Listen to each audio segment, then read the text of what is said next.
Hey, little update on the weight loss journey, as well as I'd love to hear what your guys' goals and things are. This has been fun. Even just doing the one video, it was fun to see what you guys are doing, what you guys are thinking, and it got me thinking, man, I want to hear more about you. So I'd love in the comments if you would let me know what your goals are, for the next 12 weeks, for the next year, whatever it is, health and wellness. I'd love to hear it. For me, as we talked about a little bit last time, my goal right now is to cut some weight. And I found, athletically, I'm doing okay, especially for the weight that I am.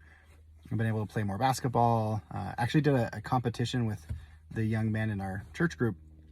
And the only people who out long jumped me was our bishop, who is in really good shape, and a kid who was on the varsity soccer team. So I'm actually doing okay there. I have some growth that I still want to work on, but for me, it's still just cutting that weight, especially for my knees and my feet. I noticed that even though I'm able to do a lot more physically than I was before, I feel it just so much more, my knees and my feet afterwards.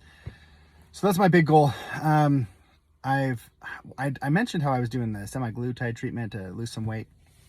That's been super helpful.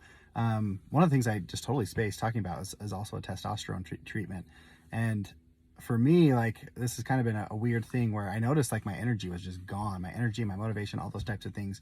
Luckily, I had a good friend who had told me about his treatment. And so I went to the doctor to see, and I don't know if you guys know anything about testosterone levels, but mine was super low, low 200s, high 100s in the level. And you want yours to be at like a 400 or 500, you're still going to feel sluggish. You really want it in the 700 to 900 range. Over 1300 to 1500, you can start having the steroid problems that you would think of.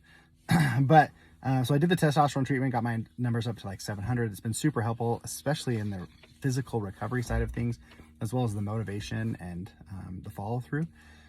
But it causes an increase in your red blood cells. So I did the bloodletting last week to decrease those red blood cells, and it sucked me, man. Normally I pass out, funny enough. Whenever I have donated blood or plasma or something in the past, I've passed out every single time. So they were pretty prepared this time, had an ice pack for me and sugar and all that kind of stuff. I didn't pass out, which was a huge win for me, but it definitely sucked my energy for a couple days. I didn't realize how much that was going to affect me.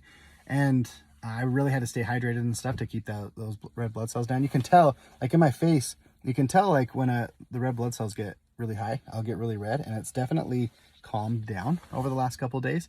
But it's required a lot of drinking and eating, and so kind of plateaued on the weight loss journey for the second half of the week. But back at it real strong this morning. Played a good game of basketball this morning and ate some healthy food with the family. So things are going well.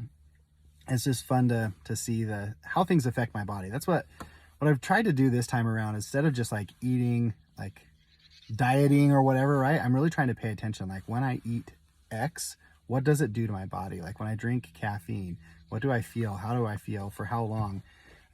When I have sugar, how does that affect me, and for how long? Those types of things. And just kind of keeping track of my food and seeing okay, when I have 1500 calories a day, what do I feel like? 2000, 1000, all those types of things. Just really trying to pay attention to how things affect my body. And I'll say I feel so much better when I eat the right foods, when I eat the right amount of the right foods. It's not no carbs, no protein, no fat, whatever. It's having the right amount of carbs, the right amount of fat, the right amount of protein. When I keep those even throughout the day, I feel really, really good. And when I don't, I don't. So it's been good for me to see those things. But like I said, I'd love to hear about you guys. I'm going to keep these videos nice and short. There's no point in rambling for too long, but I'd love to hear about your guys' weight loss journey as well. So let me know in the comments below, and or you can reach out to me directly. Thanks, guys.